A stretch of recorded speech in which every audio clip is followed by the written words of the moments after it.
राजा बहुत बड़ा प्रजापालक था, हमेशा प्रजा के हित में प्रयत्नशील रहता था। वो इतना कर्मठ था कि अपना सुख, ऐशो आराम सब छोड़कर सारा समय जन कल्याण में ही लगा देता था। यहाँ तक कि जो मोक्ष का साधन है अर्थात भगवत भजन, उसके लिए भी वह समय नहीं निकाल पाता था। एक सुबह राजा वन की तरफ भ्रमण करने के लिए जा रहा था कि उसे एक देव के दर्शन हुए। राजा ने देव को प्रणाम करते हुए उनका अभिनंदन किया और देव के हाथों में एक लंबी चौड़ी पुस्तक देखकर उनसे पूछा, महाराज, आपके हाथ में यह क्या है?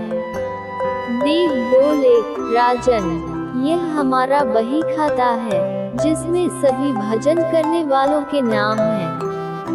राजा ने निराशायुक्त भाव से कहा, कृपया देखिए तो इस किताब में कहीं मेरा नाम भी है या नहीं।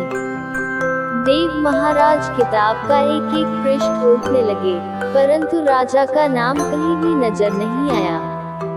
राजा ने देव को चिंतित देखकर कहा, महाराज, आप चिंतित ना हो, आपके ढूंढने में कोई भी कमी नहीं है। वास्तव में ये मेरा दुर्भाग्य है कि मैं भजन कीर्तन के लिए समय नहीं निकाल पाता और इसीलिए मेरा नाम यहाँ नहीं है।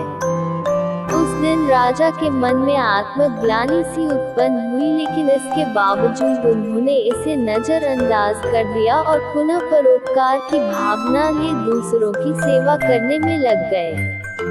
कुछ दिन बाद राजा फिर सुबह वन की तरफ टहलने के लिए निकले तो उन्हें वही देव महाराज के दर्शन हुए। इस बार भी उनके हाथ में एक पुस्तक थी। इस पुस्तक के रंग और आकार में बहुत भेद था और यह पहली वाली से काफी छोटी भी थी। राजा ने फिर उन्हें प्रणाम करते हुए पूछा, महाराज, आज कौन सा बही खाता आपने हाथों में लिया हुआ है? देव ने कहा, राजन, आज के बही खाते में उन लोगों का नाम लिखा है जो ईश्वर को सबसे अधिक प्रिय हैं। राजा ने कहा, कितने भाग्यशाली होंगे वे लोग, निश्चित ही वे दिन रात भगवत भजन में लीन रहते होंगे। क्या इस पुस्तक में कोई मेरे राज्य का भी नागरिक है? उद्धरण चिन्ह। देव महाराज ने बही खाता खोला और ये क्या, पहले पन्ने पर पहला नाम राजा का ही था। राजा ने आश्चर्यचकित होकर पूछा, महाराज, मेरा नाम इसमें कैसे लिखा हुआ है? मैं तो मंदिर भी कभी कभार ही जाता हूँ। देव ने कहा, राजन, इसमें आश्चर्य की क्या बात है? जो लोग निष्काम होकर संसार की सेवा करते हैं, जो लोग संसार के उपकार में अपना जीवन अर्पण करते हैं, जो लोग मुक्ति का लोभ भी त्याग कर प्रभु के निर्बल संतानों की सेवा सहायता में अपना योगदान देते हैं, उन त्यागी महापुरुषों का भजन स्वयं ईश्वर करता है।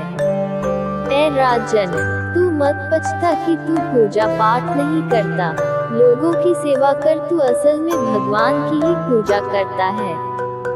परोपकार और निस्वार्थ लोक सेवा किसी भी उपासना से बढ़कर है। देव ने वेदों का उदाहरण देते हुए कहा, कुर्वन्यवे कर्माणि जिजीविषेच्छ समाह्यवान्त्वाप्नान्यतो अस्तीव कर्म लिप्यते नरे। अर्थात कर्म करते हुए 100 वर्ष जीने की इच्छा करो तो कर्म बंधन में लिप्त हो जाओगे। राजन, भगवान दीन दयालु हैं, उन्हें खुशामद नहीं भाती बल्कि आचरण भाता है।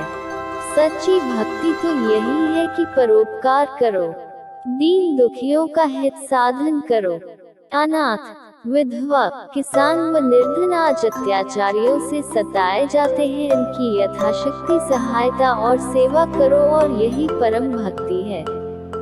राजा को आज देव के माध्यम से बहुत बड़ा ज्ञान मिल चुका था और अब राजा भी समझ गया कि परोपकार से बड़ा कुछ भी नहीं और जो परोपकार करते हैं वही भगवान के सबसे प्रिय होते हैं।